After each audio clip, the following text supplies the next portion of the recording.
Bonjour, j'espère que vous avez passé une bonne semaine. Alors, on va essayer ensemble de préparer celle qui vient pour qu'elle soit aussi bien que celle que vous venez de terminer. Et on commence avec une annonce qu'on pourrait comprendre. Il y avait alors une famille dans le pays. Nous, on mange pas mal tous les jours, mais je rencontre beaucoup de gens qui sont pas nourris. Ils sont nourris du corps, mais ils ne sont pas du tout nourris de l'esprit. Toujours affamés. Et ils viennent pas à bout de trouver des pains de vie. Alors, c'est la situation qu'on nous décrit dans cette parole. Sur la récolte nouvelle, quelqu'un offrit à Élisée, l'homme de Dieu, 20 pains d'orge et du pain grain frais dans un sac. Et Élisée dit, « Donne-les à tous ces gens pour qu'ils mangent. » Et le serviteur répond, « Comment donner cela à 100 personnes? » Alors Élisée reprit, « On mangera, il en restera. » Alors il les servit, ils mangèrent, il en resta, selon la parole du Seigneur. Puis là, nous, on est porté à dire, « Ça n'a pas d'allure. » Ah, pas d'allure. Moi, je connais une multitude de pains de vie qui sont ignorés. On les marginalise. On les met de côté. On pense qu'ils ne sont que des poids. Ils ne sont que des charges. Mes amis handicapés physiques dont je vous parle, je pourrais vous parler de bien d'autres personnes qui sont dans la même situation. Et vous savez, quand quelqu'un a été en famine à peu près toute sa vie et que tout à coup, il fait une expérience qui vient le combler, à cet instant même, il devient un pain de vie. Il y a tellement de choses à dire à ses frères et à ses sœurs parce que eux aussi, souvent, sont encore dans la famine que lui a expérimentée depuis longtemps. Puis tout à coup, il peut leur apporter une nourriture qui les éveille parce qu'ils étaient bien endormis. J'aime souvent me rappeler mon garçon handicapé, Claude, qui au camp familial se postait sur le bord de la 132 pour faire traverser les enfants qui échappaient à la vigilance de leurs parents. Et mon fils, qui avait à peu près peut-être une vingtaine d'années à l'époque, peut-être un peu plus jeune, qui n'était pas verbal, avait une autorité sur chacun des enfants. Et même quand un parent s'aventurait à traverser sans qu'il ait indiqué que c'était le temps, il leur disait « c'est moi qui regarde à droite puis à gauche. » Puis c'est moi qui dis « t'en traverses » parce qu'il savait que si les parents ne tenaient pas compte de lui, les enfants n'en tiendraient pas compte non plus. Je ne l'ai jamais payé pour ce travail qu'il a assumé pendant un bon 10 ans. Mais je vais pour vous parler d'un trait en passant. Alors, il y a beaucoup de pains de vie qui ne sont pas reconnus dans notre monde et qui pourraient effectivement apporter la nourriture dont beaucoup ont besoin pour sentir que leur cœur et leur être est rassasié. La deuxième lecture nous parle de... C'est Paul qui dit « Moi qui suis en prison à cause du Seigneur, je vous encourage à suivre fidèlement l'appel que vous avez reçu de Dieu. » Alors voyez-vous, lui, l'appel qu'il a reçu de Dieu l'a mené en prison. Il n'a pas l'air de chialer. Il dit, puis il interpelle les autres pour qu'ils puissent écouter l'appel qu'ils ont reçu. « Ayez beaucoup d'humilité, de douceur et de patience. Supportez-vous les uns les autres avec amour. » Alors j'essaie d'imaginer Paul par rapport au geôlier de sa prison. S'il dit ça, probablement qu'il vivait beaucoup d'amour pour chacun d'eux. Et plutôt que de crier, plutôt que de se révolter, plutôt que de dire que sa situation est injuste, puis que le Seigneur n'avait pas le droit de faire ça, il entre dans le mystère de la prédication. Et ayez à cœur de garder l'unité dans l'esprit par le lien de la paix. Est-ce que votre maison est en paix?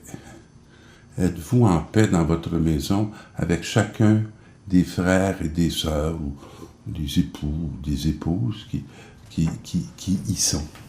Êtes-vous avec un cœur caché? Êtes-vous avec un cœur troublé ou avec un cœur en paix? Comme votre vocation vous a tous appelés à une seule espérance, de même qu'il n'y a qu'un seul corps et un seul esprit, il n'y a qu'un seul Seigneur, une seule foi, un seul baptême. Alors si on va continuer, c'est toujours seul, une seule, une seule, une seule. Et ça, on appelle ça faire l'unité, être un. Être un, ça fait disparaître personne. Mais être un, ça fait que ce qui nous lie, ce n'est pas la discorde, ce n'est pas le désir de séparer les uns des autres, c'est le désir d'être tout entier dans la source qui est Dieu, qui nous a appelés à être des témoins par cette unité, dans l'amour qu'il a pour chacun de nous et qu'il nous invite à vivre avec tous nos frères et sœurs. Le texte de l'Évangile, c'est un texte que vous connaissez probablement très bien, c'est la multiplication des pains. Alors, Jésus était passé de l'autre côté du lac de Tibériade. Un lieu physiquement là, très très beau. C'est toujours prenant d'être près du lac. Ce lac-là, il prend... il amène une présence là, incroyable. Les villages sont très peu distancés. Hein. Tout est très proche sur la Terre Sainte. Et quand on voit cette grande étendue d'eau douce, ce qui est excessivement rare, et qui est la source de beaucoup de conflits, comme on en a les échos ici, alors, mais c'est une présence. Vous ne pouvez pas ne pas sentir le lac. Alors, il traverse l'autre côté. Et ça n'est pas... ça a un sens. Hein? Nous autres, on aimerait bien ça, là, toujours faire à la même place où on réussit, où ça va bien, faire les choses. Mais tant qu'on traverse, c'est qu'on laisse quelque chose. Il y a toute une réalité auquel on renonce pour aller vers une autre qui va être différente et qui ne nous est pas encore connue. Alors, puis là, il y a une foule de personnes qui le suivent à cause des signes qu'il a fait. Les signes qu'il a fait. Il l'accomplissait en guérissant les malades. Alors, il gagne la montagne, puis il s'assied avec ses disciples, un peu avant la Pâque, on nous dit. Alors donc, c'est dans un moment d'intense, un temps qui est intense, ce moment de la Pâque, c'est le moment où on va le faire, ce passage-là, de la mort à la vie. Et le peuple juif, à ce moment-là, se rappelle de toute sa libération qui s'est fait d'Égypte. Je ne sais pas comment vous vivez l'arrivée de la Pâque. Je ne sais pas comment vous vivez le temps du carême. Mais moi, je sais très bien que le temps du carême est très significatif. Puis, il me met dans un état d'âme hein, que j'ai besoin. Puis, à la fin du carême, j'ai tellement hâte qu'il termine parce que j'ai hâte qu'on débouche sur la vie, puis qu'on soit libéré de la mort. Hein. Réalité que nous expérimentons chaque jour.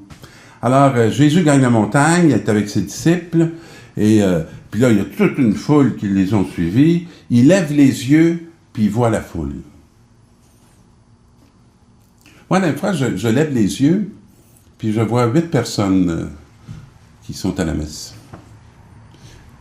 Puis là, je me dis, ces personnes-là portent combien de personnes? Et la semence qu'ils vont recevoir de Jésus, elle va aller se déposer dans combien de terres? Alors finalement, il peut y avoir 8 personnes, puis on peut voir une multitude de personnes, parce qu'ils sont comme représentés par ceux qui se font présents. Et là, eux, ils se posent une question bien légitime, parce que Jésus les invite à leur donner à manger. Où pourrions-nous acheter du pain pour qu'ils aient à manger? Alors, j'ai une bonne nouvelle à vous annoncer, c'est que le pain de Dieu, on n'a pas besoin de l'acheter. Il nous est donné. On a juste à l'accueillir.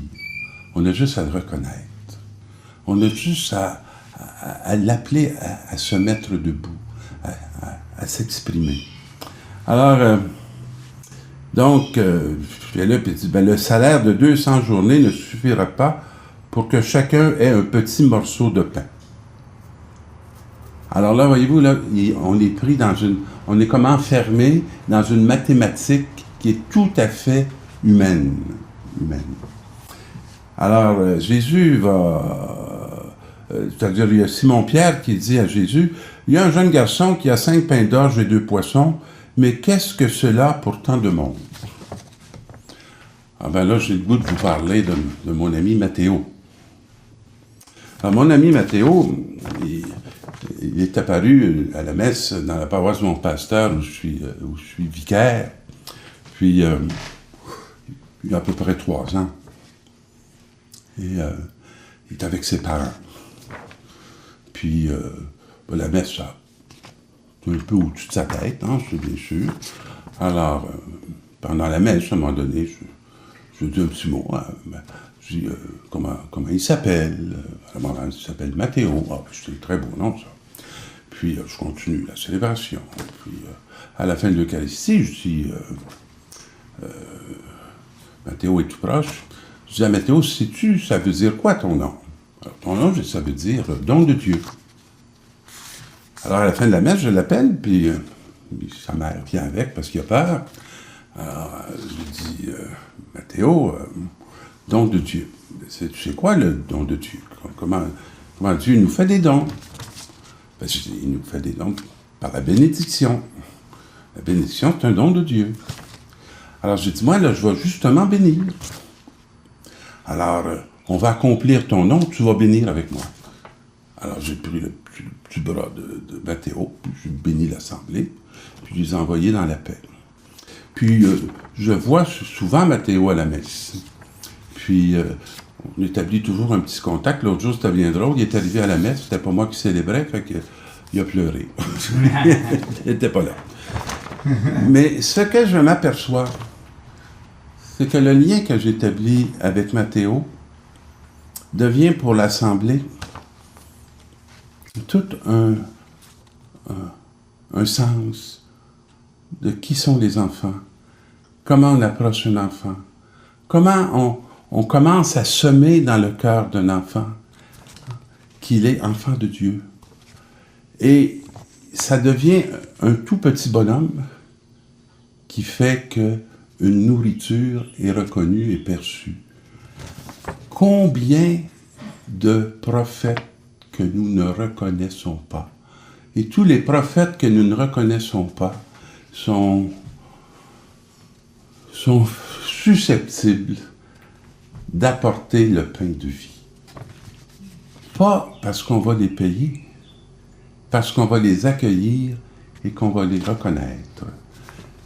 Vous regarderez le texte de la multiplication des pains avec cet esprit, non pas mercantile, non pas mathématique, mais avec cette réalité d'accueillir justement le pain de vie en tant que pain de vie. Je vous souhaite une bonne reconnaissance dans vos terres et dans vos lieux de passage. Bonne semaine, mes amis.